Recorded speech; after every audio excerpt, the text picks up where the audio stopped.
Hello, Aries. Welcome to Ula Tea Leaf Readings. My name is Lenor, and today I'm going to be reading your tea leaves. But first, we're going to start with pulling a tarot card from the Thoth deck, just to kind of get it's like a vibe check, basically. Vibe check.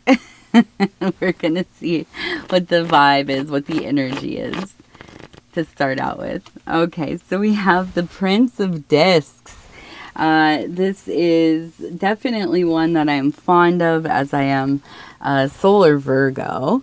But we have this like fire burning, like a passion, just propelling this ability to work and work hard forward. Okay, the Prince is young, virile, like, at the prime of their lives, and full of potential and willing to do what it takes. And we have this in that disc energy, and that is the earth element. So this is about our material world. So we have a place here where there's a lot of potential to build something, begin to build something, to start a job, a project, a business, or whatever, where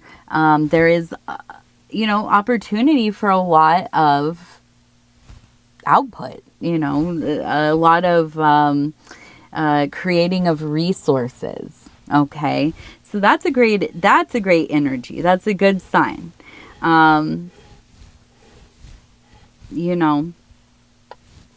The economy is not great in a lot of places. And when we are gifted this ability to continue to create resources for ourselves, even when things are not easy, that is a huge blessing. Okay, so we are going to take a look, and I want to say thank you for clicking on the reading. It is always a great honor to be able to share in communing with spirit, feeling your energies, and maybe finding some messages that are for you. All right, let's take a look. Oh, and also, if you want to like, subscribe, or leave a comment, I'd love to hear from you. And we begin. So we have what looks like a child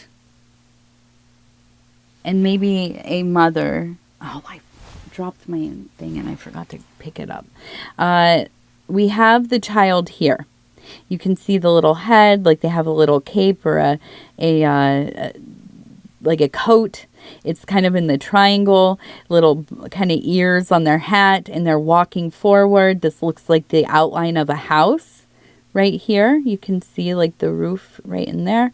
We have the goddess, but here we have that mother figure. We have the head up here, long, slender neck. We have maybe a coat or a robe or something like this. We also have behind the anchor, okay? So a place that is steady, okay? A place that, I can stop here and rest. A place that I can, kind of drop anchor, tie up, and be able to gather myself, to kind of recharge or regenerate or, recoup or whatever, okay? However you want to say it. Now, I do feel that this is not a child in your life, but a child in your interior, your inner child, an aspect of maybe your self-work, your, healing process, really. That's what I'm getting around to. Part of your healing process. I feel that you have been so very devoted to this work. I feel like there's been a sense of finally unlocking in moments a sense of peace, a lot of shame falling away, a lot of hurt. And here's the big one. The feeling of desperation, right? Not that you've ever been a desperate person, but when we have a child within us that has been ignored or neglected or, told that they were wrong all the time, or they shouldn't do that, or why do you do that, or what is going on with you, or, these things. And as parents, we say them. I kind of cringe thinking that, yeah, I know I've said some of these things for sure. And they were said to me, and they've been said to you, and, we all have these kind of common experiences, right? Some more than others. But I feel like for you, you've been aware that it created coping mechanisms, reactivity, maybe even loneliness and people pleasing or attachment styles that have made it hard to have and maintain relationships, But I think that you're aware of these things. I think you're fully aware of this stuff. And you're devoted to healing. You're devoted to doing it differently. And I just feel this very serene energy of a mom, the kid walking home from school, jumping in puddles and playing and laughing and coming into the home that feels like a sacred space. And we have that God or the goddess figure over here. And it tells me that it's like a feeling of coming into your nest, of coming into your little bit of the world where you can be contained and you are safe and you can be unseen and you can, take your hair down and just breathe and be all the things and let go of all the stresses and so on and so forth.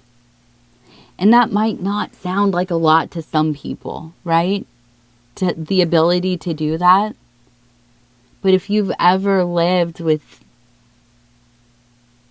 the inability to have a space for yourself that is safe for you, and I don't just mean like physically safe, I mean safe to be who you are, to rest, to not have to pretend or, behave in certain ways or whatever. If you've not had that for any extended amount of time, you know how important it is to have that. And a lot of people, they don't. Maybe they've never had it, So I feel like for you, this is a great achievement. You have the space that you have always wanted, you've always needed. It didn't just come by chance. You've worked diligently for it. You've honored yourself. You have self-raised in a lot of ways. It's a lifetime of work. It will never end. But today, it feels like you have risen within it. And so that is an achievement. And I hope that you are congratulating yourself, because I also want to congratulate you because, wow. I mean, honestly, wow.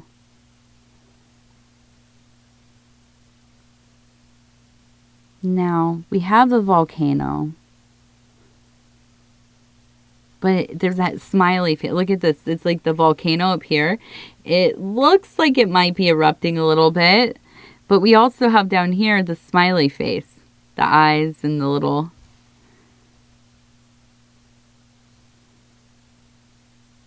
And then we have 3 little volcanoes that are like letting off a little steam. Now, I feel that you come from a family that is pretty reactive. I don't necessarily think it's in like a terrible, chaotic way, but I feel like your family around you is expressive. And if something's going wrong or somebody's upset or, whatever, it's not going to be hidden, right? So something's always cooking, there's always a little bit of drama. I don't feel like this is a bad thing for you, necessarily. I don't think that you always love it. But I think that, you feel connected to your people. You feel connected emotionally, in a way that it seems like more and more people lack that in their dynamics. I think that you are able to really get down heart to heart with people. And part of this is because you have had such a profound experience with your family, the people you consider your family. And so I'm looking at this and I'm like, oh, geez, what's going on? But it doesn't feel bad. It feels matched, though, right? It's like you all kind of regulate each other because you all kind of match the same frequency. And, if things are going to pop off, they're going to pop off like all over the place with all of the family, It's not just like one person, doing the thing and everybody ignores it. I don't think that's really ever happened. It doesn't feel like it anyways. And I'm sorry, I'm taking a drink. And of course, I keep grabbing these squeeze bottle ones. And it makes so much noise. And I apologize. All right. So we also have it looks like fish all over the place. So we're looking at money now. Okay. So resources, money, probably this Prince energy that we're talking about. It does feel... It feels like, let's see, it looks like it says YEAR right here, year.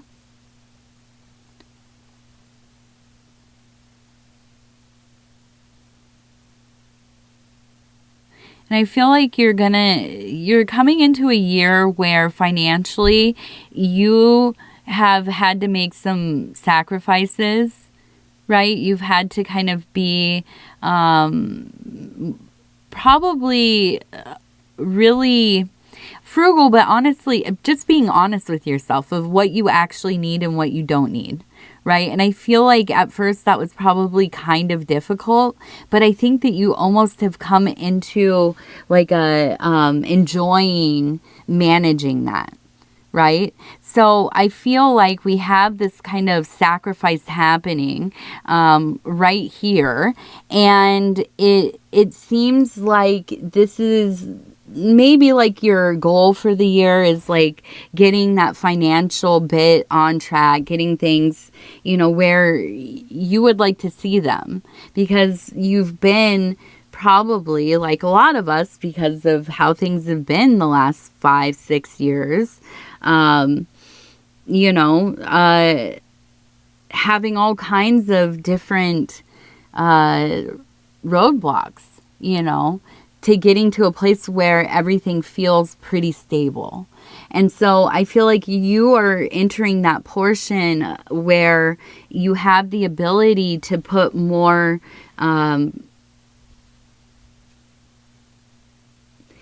I feel like you're going to be making more money so that you're able to kind of have more control over your financial life. And that's really what it comes down to. I feel like there's going to be a resortment of things. And I think you've been realistic. You've been living maybe kind of a more minimal life. And if you needed to do that or not, if you just perceived like, hey, I don't know how things are going, so I'm going to tighten up so I can kind of save in case, the world goes to heck or whatever. And so I feel like this is, you've come into this time where you're going to actually be getting more resources or money, basically, making more money, having the opportunity to make more money in a real way. And now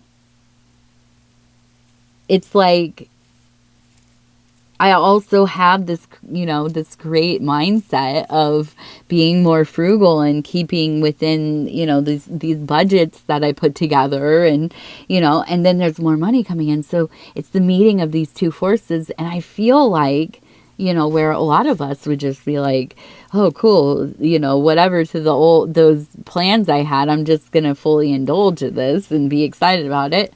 You as an Aries, you're going to stay the course. And not only are you going to be able to do the things that you hoped you could do beyond that. Okay. Beyond that.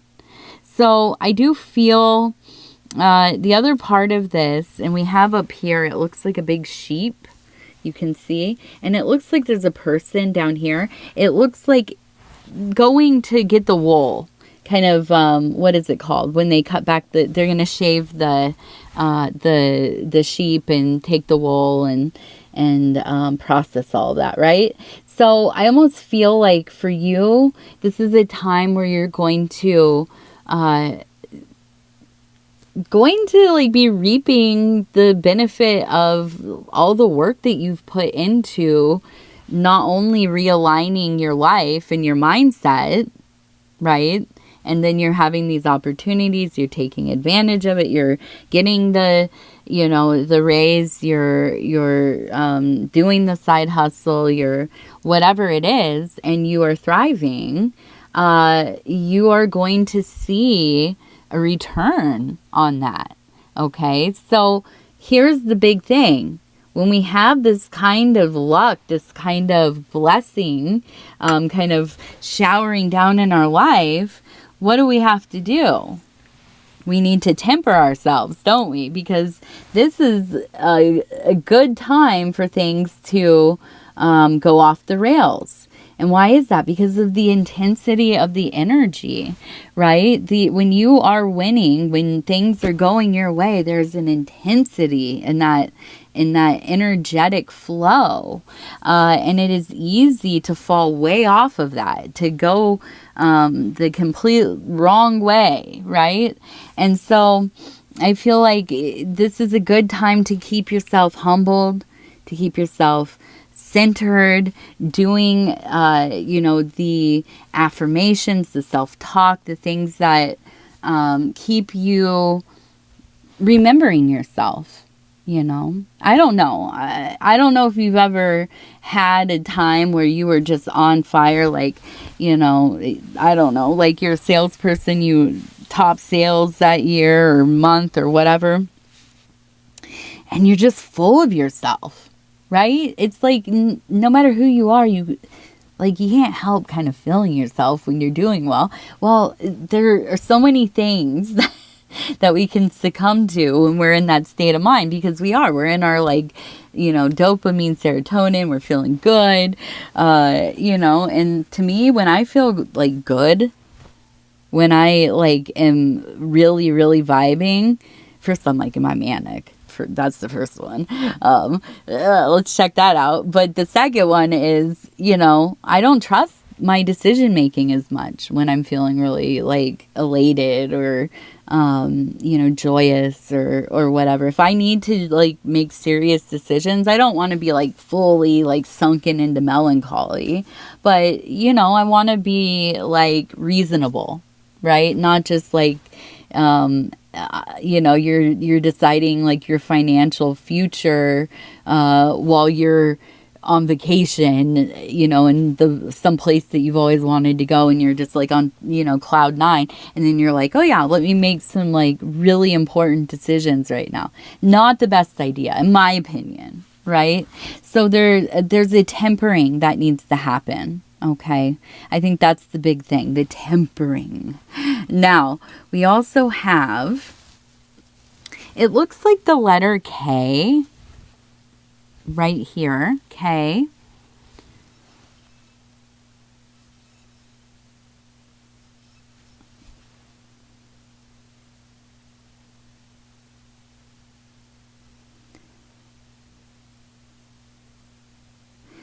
So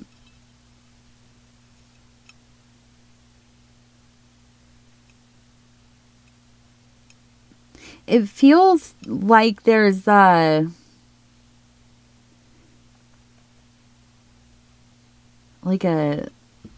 don't know if it's a sister, a good friend, somebody who like is I don't like this term, but like that, that it wants attention. A person that, which, listen, who doesn't want some kind of attention? I mean, I don't know if it's, attention of your peers or whatever. I don't know. Maybe some people don't want attention. I'm sure there's some people, but I'm sure there are most people. I would say the majority of people in the world, at some point in their life, they want attention. Okay? I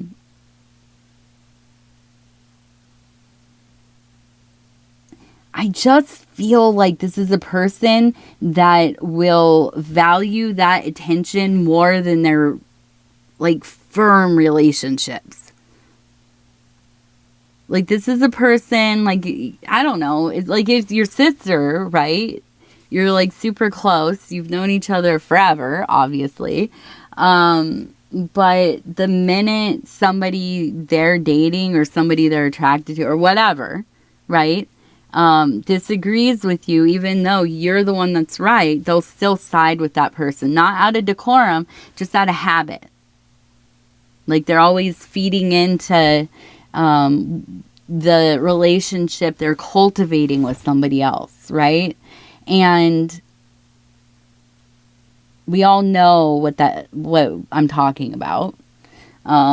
We've all probably done it in some way at some point with somebody in our life, in some dynamic, right? Where we devalue our deep relationships a little bit to go for something more novel, right? If that's friendship or romantic or family or whatever. And so I feel like this hurts you. It's always hurt you. I think that you're much more aware of how you move with your people. You're very conscious of how you treat people. And so I feel like there's a situation here coming up where it's not surprising. It hurts your feelings. But I'm seeing the dove right here. I almost feel like it's like you're deciding to like just kind of detach emotionally because you just don't want to like partake in it anymore. It like breaks your heart every time and you know it's going to keep happening. So I do feel, and then we also have the sailboat down here. So I do feel like this is something that you are going to move on for sure. But I also see over here we have, it looks like it says I love, and then it almost looks like M, right? And I'm almost thinking it's like the same, like, I don't know if it's an M person, but I almost feel like it's like I love my, whoever, the sister, the best friend, brother-in-law, maybe you're friends with your brother-in-law like that, I don't know, but whoever, right?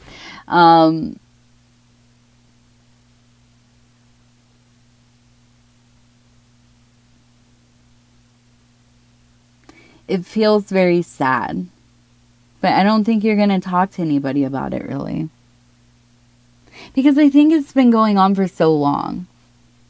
And you're not the only person that's dealt with this with them. So I think this is something where it's like, not like you're trying to hide it, but you just don't really have much to say about it. And that hurts even more. But this, in contrast to everything else that's going on in your life, I don't think it's, a sinking issue. It's not going to destroy things for you. But I do think it's something that you can't avoid it. right? You can't avoid dealing with it in some way.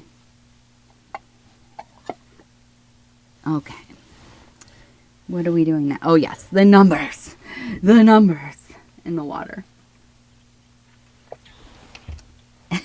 Oh, maybe this one will be quiet when I take the drink. Nope.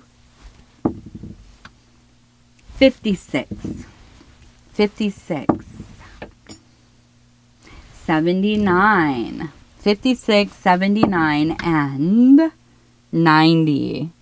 All right. Well, Aries, I love you, I love you, I love you. Thank you for being here.